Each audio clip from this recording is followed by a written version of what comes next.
Hello बच्चों।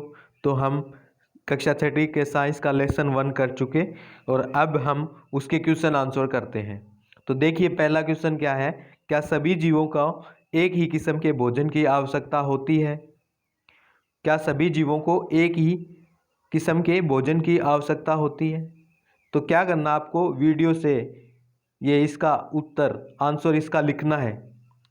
मैं बोलता जाऊंगा और उसको ध्यान से सुनना है और लिखना भी है। क्या सभी जीवों को एक ही किस्म के भोजन की आवश्यकता होती है? नहीं।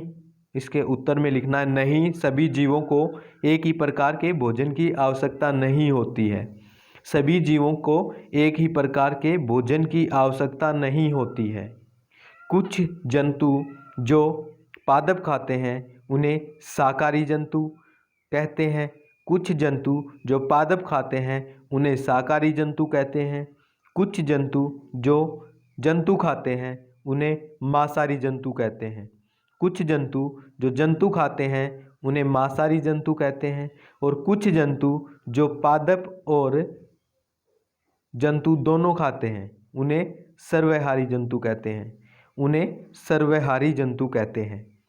तो क्वेश्चन नंबर 1 हमारा पूरा हुआ। एक बार फिर से सुन लीजिए। क्या सभी जंतुओं को एक ही किस्म के भोजन की आवश्यकता होती है? तो इसका उत्तर लिखना है नहीं, सभी जीवों को एक ही किस्म के भोजन की आवश्यकता नहीं होती है। कुछ जंतु जो पादप खाते हैं उन्हें शाकाहारी जंतु कहते हैं। कुछ जंतु जो पादप खाते हैं उन्हें शाकाहारी जंतु कहते हैं। और कुछ जंतु जो जंतु खाते हैं उन्हें मांसाहारी जंतु कहते हैं। उन्हें मांसाहारी जंतु कहते हैं। और कुछ जंतु जो पादप और जंतु दोनों खाते हैं उन्हें सर्वहारी जंतु कहते हैं। सर्वहारी जंतु कहते हैं। तो क्वेश्चन नंबर 2 देखिए। 5 पौधों के नाम लिखिए। 5 पौधों के नाम लिखिए तथा बताइए इसके कौन कौन से भाग का उपयोग खाद्य पदार्थ के रूप में होता है। 5 पौधों के नाम लिखिए तथा बताइए इनके कौन कौन से भाग उपयोग खाद्य पदार्थों के रूप में होता है। तो देखिए इसका आंसर मैंने लिखा हुआ है नीचे।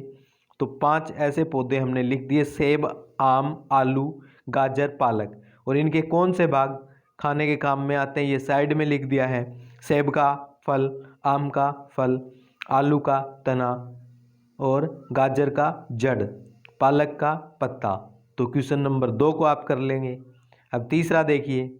कॉलम 1 में दिए गए खाद्य पदार्थों का मिलान कॉलम 2 में कीजिए। कॉलम 1 में दिए गए खाद्य पदार्थों का मिलान कॉलम 2 में कीजिए। तो देखिए कॉलम 1 में पहले दूध, दही, पनीर, घी। दूध, दही, पनीर, घी। तो ये देखिए इसको सबसे नीचे सभी, कॉलम 2 में सबसे नीचे देखिए सभी जंतु उत्पाद हैं। सभी जंतु उत्पाद हैं। अब अगला देखिए पालक, फूल गोभी, गाजर। पालक, फूल गोभी, गाजर ये सभी क्या है? सब्जियां हैं। सब्जियां हैं। अगला देखिए शेर एवं बाघ। शेर एवं बाघ। तो ये क्या है? शेर और बाघ दूसरे जंतुओं को खाते हैं। दूसरे जंतुओं को खाते हैं। शाकाहारी, शाकाहारी पादप एवं पादप उत्पाद खाते हैं। शाकाहारी पादप एवं पादप उत्पाद खाते हैं। तो क्वेश्चन नंबर 3 भी हमारा पूरा हुआ। अब क्वेश्चन नंबर 4 को देखिए।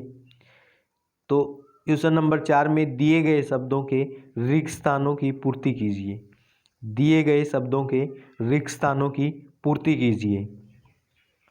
तो इसमें देखिए कह बाघ एक खालिस्तान है क्योंकि वह केवल मांस खाता है।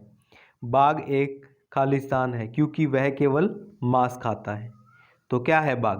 बाघ मांसाहारी है क्योंकि वह केवल मांस खाता है। तो इसमें आ जाएगा मांसाहारी। अगला देखिए हिरण केवल पादप उत्पाद खाता है। हिरण क्या खाता है? केवल पादप उत्पाद खाता है और इसलिए इसको खालिस्तान कहते हैं और इसलिए इसको शाकाहारी कहते हैं। हिरण केवल पादप खाता है और इसलिए इसको शाकाहारी कहते हैं। तो इसमें आएगा शाकाहारी। अगला देखिए तोता केवल खालिस्तान उत्पाद खाता है।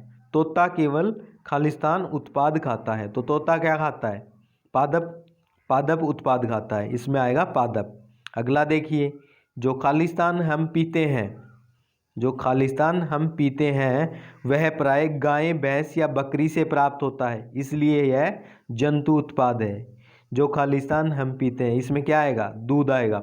जो दूध हम पीते हैं वह प्राय गाय, भैंस या बकरी से प्राप्त होता है, इसलिए यह जंतु उत्पाद है। हमें चीनी खालिस्तान से मिलती है, हमें चीनी खालिस्तान से मिलती है। चीनी किससे मिलती है? गन्ने से मिलती है, गन्ने से मिलती है, चीनी गन्ने से मिलती है। तो हमारा ये लेसन 1 कंप्लीट हो गया और इसके क्वेश्चन आंसर भी कंप्लीट हो गए। और अब इसको लिख लेना है आपको, ठीक है? तो इसको लिख लेना है और आगे हम स्टार्ट करेंगे लेसन नंबर 2।